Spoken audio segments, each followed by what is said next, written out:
En manchette ce soir, une vingtaine de chats abandonnés sur le bord d'une route. Un refuge d'Amos et des citoyens se mobilisent pour les sauver. Des coupes budgétaires de plus de 10 millions dans les écoles de la région.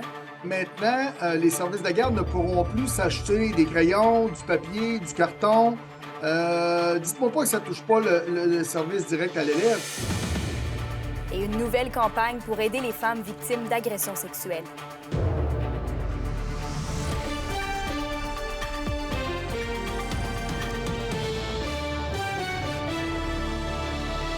Bon début de soirée, bienvenue au TVA 18h. D'abord, de nombreux chats ont été retrouvés abandonnés hier soir dans les alentours de Saint-Marc-de-Figuerie. Les chatons ont été rapatriés au refuge Le Cœur sur quatre pattes, mais ça génère beaucoup d'inquiétudes.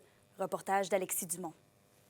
Vous les avez probablement vus passer sur les réseaux sociaux, ces images et vidéos d'une vingtaine de chats abandonnés laissés dehors au grand froid sur le chemin Québec-Lithium entre Barrault et La Corne. Ça fait près de 2 semaines déjà que les chats sont dans le bois là, à souffrir du froid, de la malnutrition. Donc, on a des bénévoles, plein de gens sur place qui mettent des abris, de la nourriture, qui essaient de les attraper pour les ramener au refuge pour qu'on puisse en prendre soin, s'en occuper, les sauver de là, les pauvres chatons là, qui sont plusieurs en très mauvais état. C'est le refuge Le Cœur sur quatre pattes, déjà en pleine capacité depuis quelques mois, qui doit composer avec l'arrivée de tous ces chatons, une charge supplémentaire qui dépasse la capacité maximale des installations. C'est très difficile parce qu'effectivement, on était déjà à pleine capacité. Donc, comme on dit, on agrandit par l'intérieur. On se débrouille du mieux qu'on peut. On fait de la place. On met des chats à 2 par cage. On les met ensemble. Plusieurs qui viennent de la même endroit. Donc, en les mettant à 2, ça lui permet de se réchauffer aussi parce que plusieurs étaient en hypothermie très sévère. Et ces chats sont loin d'être les seuls abandons depuis le début de l'hiver. On a eu une grosse saisie là, cette semaine qui a rempli encore plus le refuge, des abandons dans des boîtes en carton sur le bord de la porte. Fait cette semaine, là, on parle d'une quarantaine de chats qui ont retonti en l'espace de 7 jours environ. Fait que ça a été vraiment difficile. On souhaite là, que ce soit terminé pour cette portion-là, mais on manque vraiment, vraiment d'espace. Donc, on ne sait plus où les mettre. Puis on travaille fort. Parmi la vingtaine de chats laissés à eux-mêmes, au moins un d'entre eux serait encore dans la nature, selon la directrice du refuge. La bonne nouvelle, cependant, est que 4 de ces chatons se sont déjà trouvés de nouvelles familles. Alexis Dumont, RNC Nouvelles, Amos. Vos réponses à la question du jour TVA. Une présentation de la Clinique infirmière Nord-Ouest partout dans la région. Nous vous offrons des consultations rapides avec des infirmières et infirmières praticiennes spécialisées et un nouveau service de téléconsultation. Contactez-nous pour plus d'informations ou visitez notre site Web. Et à la question du jour, on vous demandait « Êtes-vous préoccupé par les abandons d'animaux? » Vous avez répondu oui à 87 %.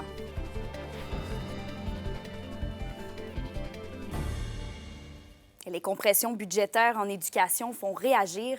La Fédération du personnel de soutien scolaire a illustré aujourd'hui les conséquences que ça pourrait avoir dans nos écoles. Félix Blaquière nous explique. Par le biais d'une demande d'accès à l'information, la CSQ a pris la pleine mesure de coupures en éducation par le gouvernement québécois depuis le mois de juillet de l'an dernier.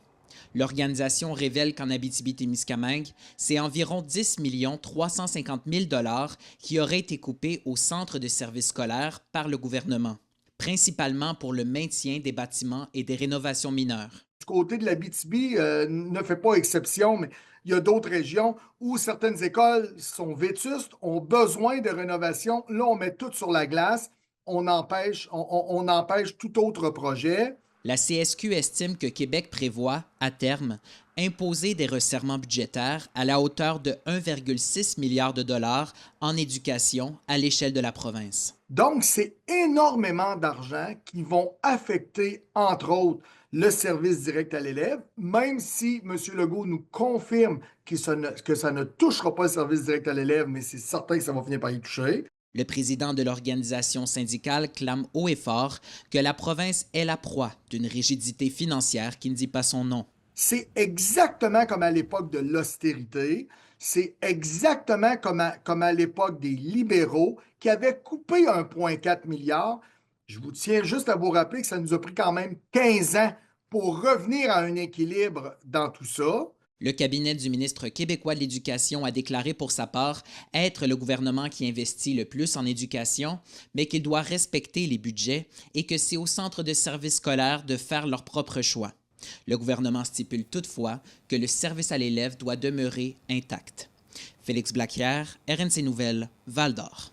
Bouger tout en récoltant des dons, c'est le thème central de la campagne de financement de l'organisme Le Point d'appui qui soutient les femmes victimes d'agressions sexuelles, des dons qui serviront à poursuivre leur mission. Un reportage d'Olivier Morin. Pour permettre l'accès aux femmes étant en mobilité réduite, l'OBNL Le Point d'appui doit réaménager sa nouvelle maison.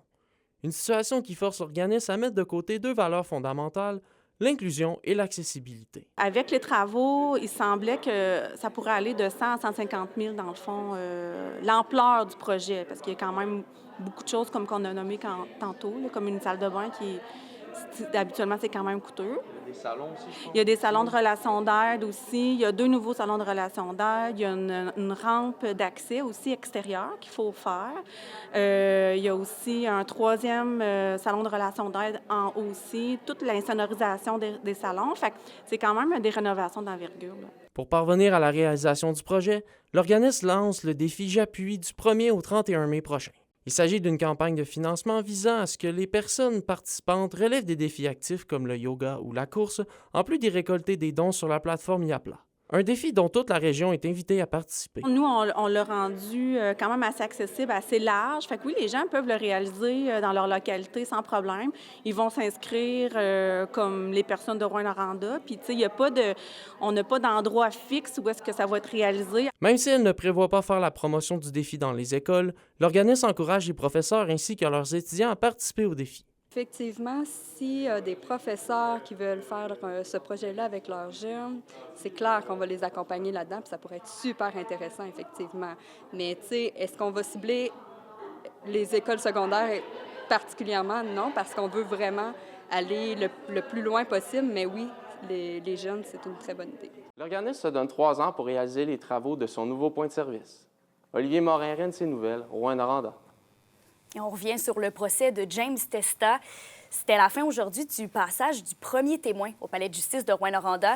Alexandre, vous étiez sur place. C'est un témoignage qui a été ardu, là, quand même. Oui, ardu quand même. 3 jours pour en venir à bout. Et on sait qu'il y a 19 témoins attendus dans ce méga procès. James Testa, on le rappelle, qui fait quand même face à 33 chefs d'accusation, dont agression sexuelle, traite de personnes, harcèlement criminel et menaces. Aujourd'hui, le contre-témoignage de la défense a cherché à défaire cette idée de maison de l'horreur, une étiquette apposée par les médias depuis le début de l'affaire. Les avocats de Testa ont montré des vidéos de soirées festives qui apparemment étaient nombreuses dans la demeure de l'accusé. Et en plus de la famille de M. Testa, c'est une demi-douzaine d'individus qui demeurent sous le même toit et qui payaient un loyer. Et tous s'adonnaient, semble-t-il, aux soirées musicales. Le témoin d'aujourd'hui a d'ailleurs reconnu qu'il y avait des belles choses qui se sont passées et qu'un sentiment familial régnait par moments, mais que la situation se serait nettement dégradée avec le temps. Et Alexandre, certains détails auraient jeté un froid dans l'audience. Oui, c'est le moins qu'on puisse dire, notamment que les résidents appelaient M. Testa papa, même si aucun lien de parenté et d'âge mûr, aussi que plus d'un résident dormait systématiquement au pied du lit de Testa sur des coussins, les mêmes qui se faisaient traiter de chiens et dire d'aller dans la niche à l'extérieur. Les témoignages sont d'ailleurs revenus sur l'ambiance qui régnait dans la maison, alors que plusieurs résidents éprouvaient des enjeux de santé mentale et que la chamaille, le vol et les insultes étaient omniprésentes. À travers tout ça, on a encore une fois décrit les gestes de James Testa comme étant de multiples abus physiques et psychologiques. Et finalement, le deuxième témoin a débuté son témoignage tard en fin d'après-midi. La suite demain pour conclure ce premier bloc du méga procès de James Testa. Donc, vous serez de retour au palais de justice? Absolument. Bien, parfait. Merci beaucoup, Alexandre. On poursuit maintenant. Je vous raconte, la semaine dernière, la CAQ avait refusé d'étudier la pétition pour les mesures de sécurité dans le transport scolaire. Eh bien, c'est maintenant au tour de la pétition pour l'agrandissement de l'hôpital d'Amos qui a été refoulée aujourd'hui par le gouvernement. C'est donc la deuxième pétition supportée par la députée Suzanne Blais qui se voit refuser d'études par son propre parti. La CAQ qui avait aussi refusé de s'engager à l'Assemblée nationale formellement le 30 janvier dernier à réaliser les travaux à l'hôpital d'ici la fin de son mandat. Le député péquiste Joël Arsenault dénonce ce qu'il juge être de l'inaction de la part du gouvernement Legault. Ce qu'on voit, c'est qu'il y a une pratique qui se développe maintenant où les députés du parti au pouvoir disent aux citoyens, mais écoutez, si vous voulez faire avancer le dossier, bien, on peut porter une pétition en votre nom à l'Assemblée nationale, mais c'est une espèce de cul-de-sac où, finalement, on dépose une pétition. Il y a 25 000 personnes qui veulent, dans ce cas-là, la rénovation du bloc opératoire de la salle d'urgence qui, je dois quand même le mentionner, réalise 50 % de toutes les chirurgies en Abitibi-Témiscamingue. Mais une fois qu'on est rendu à en débattre, à s'en saisir, puis à écouter des groupes, puis à voir comment on va finalement faire avancer le projet, le gouvernement dit non, c'est pas le bon moyen. Quel est le bon moyen? Retour à la case départ. Et toujours en politique, le ministre du Travail, Jean Boulet, a déposé cet avant-midi son projet de loi pour limiter la durée des conflits de travail en cas de grève ou lock-out. Le gouvernement Legault souhaite avoir la possibilité de demander au tribunal administratif du travail de trancher lorsqu'un conflit de travail aurait trop de lourdes conséquences pour la population. Donc, si le ministre Boulet va de l'avant avec le projet de loi, il pourrait aussi forcer des arbitrages lorsque syndicats et employeurs ne s'entendent pas au bout de 15 jours. De son côté, la Confédération des syndicats nationaux considère les intentions du ministre comme une déclaration de guerre. S'il y a des contestations à y avoir, il y aura des contestations. Une analyse sera faite en fonction de cela. Mais nous, on ne veut pas se rendre là. Ce qu'on veut, c'est que le gouvernement recule, reconnaisse que l'idée qui est déposée sur la table, c'est une mauvaise idée et n'adopte pas tout simplement son projet de loi. Parce que si on va en contestation juridique, bien, ce qu'on sait, c'est que ce seront malheureusement des frais qui seront défrayés par la population parce que le gouvernement devra lui aussi présenter ses arguments, lui aussi démontrer de façon juridique la valeur de son projet de loi. Et à ce moment-là, il n'y a personne qui y gagne. L'indice boursier minier au TVA Nouvelle 18h est une présentation de GFM Groupe Financier. Dirigeants d'entreprises et particuliers, fiez-vous aux experts de GFM pour vos placements, assurances de personnes et assurances collectives. Car pour vous, ils vont au-delà de la finance. Salut, c'est Ingrid Saint-Pierre. Je suis en spectacle en région et on s'en parle tout de suite après la pause.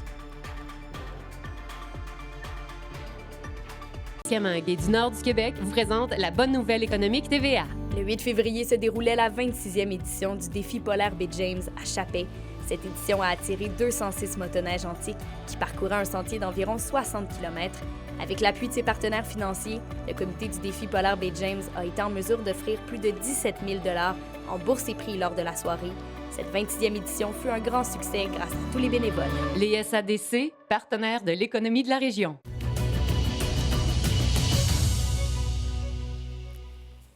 2,5 millions de $, c'est l'objectif que s'est fixé Mirko Entreprendre Abitibi-Témiscamingue pour aider les entrepreneurs de la région à se développer au cours des prochaines années.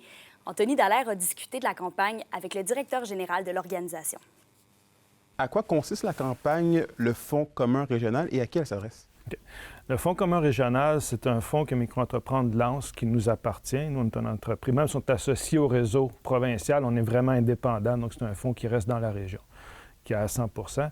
Puis, c'est destiné vraiment aux entrepreneurs. Fait que nous, ce qu'on fait, on les accompagne, un peu comme les gens connaissent les CLD, les SADC.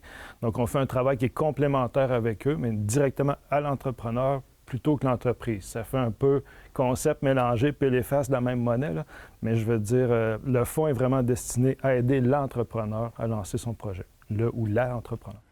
Et justement, l'objectif est de 2,5 millions de $, qui est un montant quand même assez impressionnant. Et le mot « legs » revient souvent là, dans votre Oui, le mot « legs » parce que le montant de 2,5 millions va nous permettre une période de 5 ans. Puis vu que c'est permanent, on va pouvoir répéter, c'est d'aider à peu près 250 entrepreneurs de la région à se lancer en affaires ou à acheter, acquérir, développer, peu importe le projet.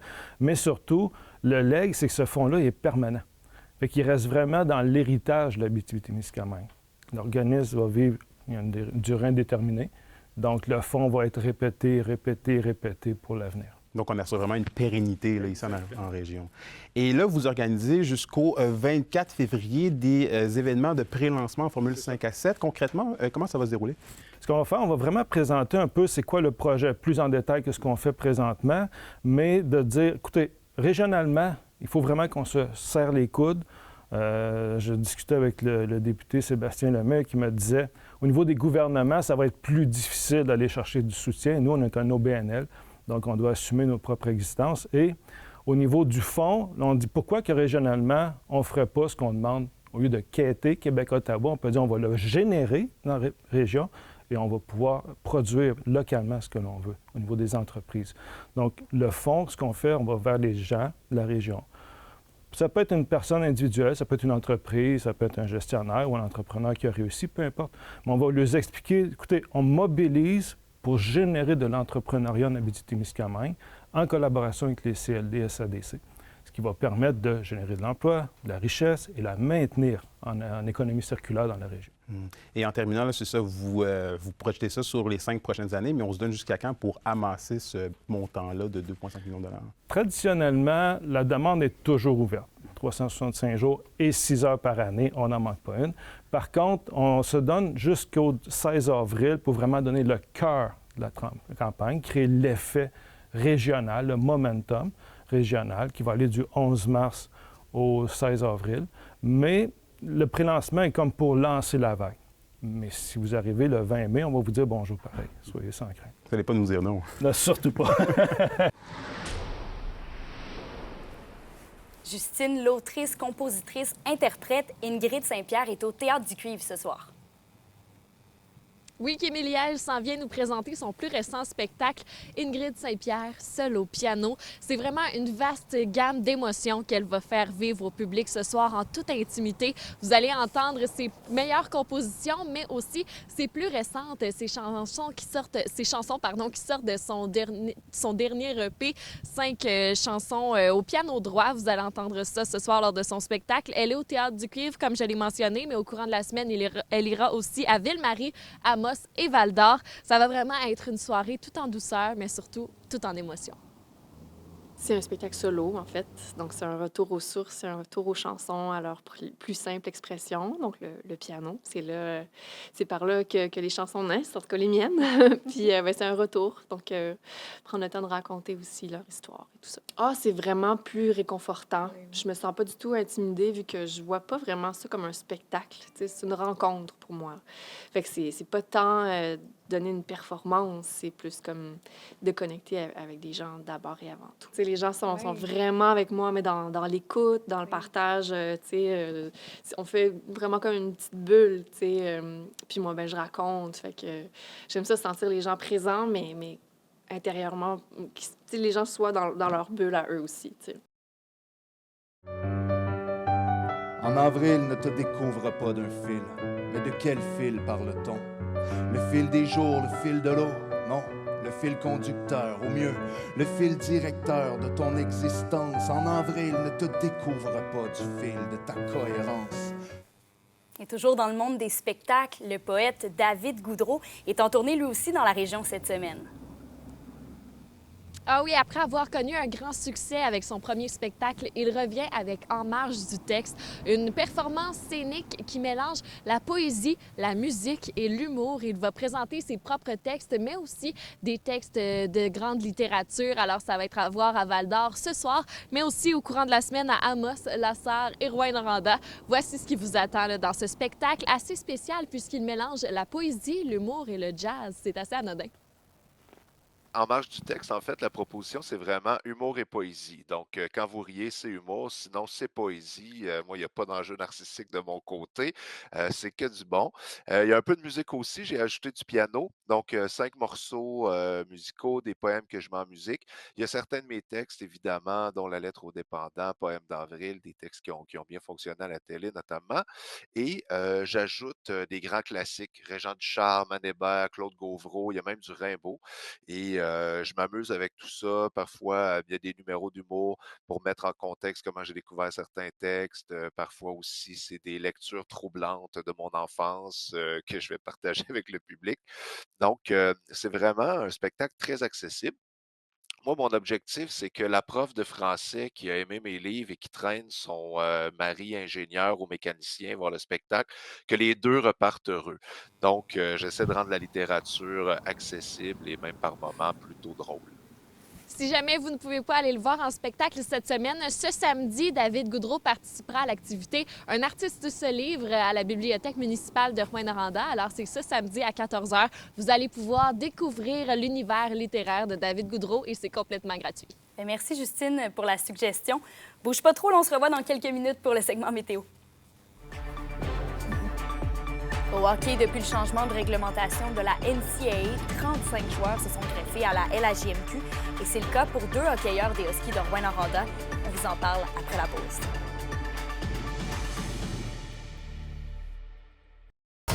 Les sports vous sont présentés par Thibaut Géant, votre concessionnaire de confiance à Rouyn-Noranda, là où qualité et choix se rencontrent. Au hockey, en novembre dernier, la NCAA a changé sa réglementation pour permettre aux joueurs de la LHJMQ admissibles à joindre éventuellement son circuit. Et depuis, 35 joueurs se sont greffés à la Ligue de hockey junior Maritime Québec, ce qui a permis à 17 des 18 équipes d'accueillir de nouveaux joueurs. Et c'est le cas de Lucas Veilleux et d'Eliott Duguay, qui évoluent tous deux avec les Huskies de Rouyn-Noranda. La météo, une présentation de Nicole Auto de la Sarre, la capitale du pick-up. Vous y trouverez toujours le meilleur choix, toujours le meilleur prix. À la météo, Justine, la neige continue de tomber, mais tranquillement. Oui, Kémilia, c'est sûr qu'on n'a pas des grandes quantités de neige qui tombent, mais il y a toujours une petite fine neige qui est là pour remplir notre vitre de voiture, puis il faut la déneiger à chaque fois qu'on entre dedans. Mais c'est pas si pire que ça, c'est seulement une petite accumulation de 2 cm par-ci, par-là qui va continuer de tomber au courant de la soirée. On va aussi avoir un maximum de moins 26 du côté du refroidissement éolien, un minimum de moins 26 pour le refroidissement éolien partout en région ce soir. Pour demain, on va encore avoir cette petite faible neige intermittente qui va tomber seulement le matin. Dans l'après-midi, ça va devenir nuageux partout en région avec un maximum de moins 13, un refroidissement éolien de moins 22 au courant de la journée. Et pour vendredi, on aura une alternance de soleil et de nuages et ça va se réchauffer avec un maximum de moins 8 sur l'ensemble du territoire. On l'attend le soleil. Merci beaucoup, Justine. En terminant, le tour de l'Abitibi-Glencore annonce que c'est Caroline Canuel qui sera la porte-parole officielle de la première édition du Tour pour femmes. Elle-même originaire de l'Abitibi, elle a été championne à de multiples reprises pour différentes compétitions. Donc voilà, c'est ce qui met fin à ce bulletin d'information. On se retrouve demain.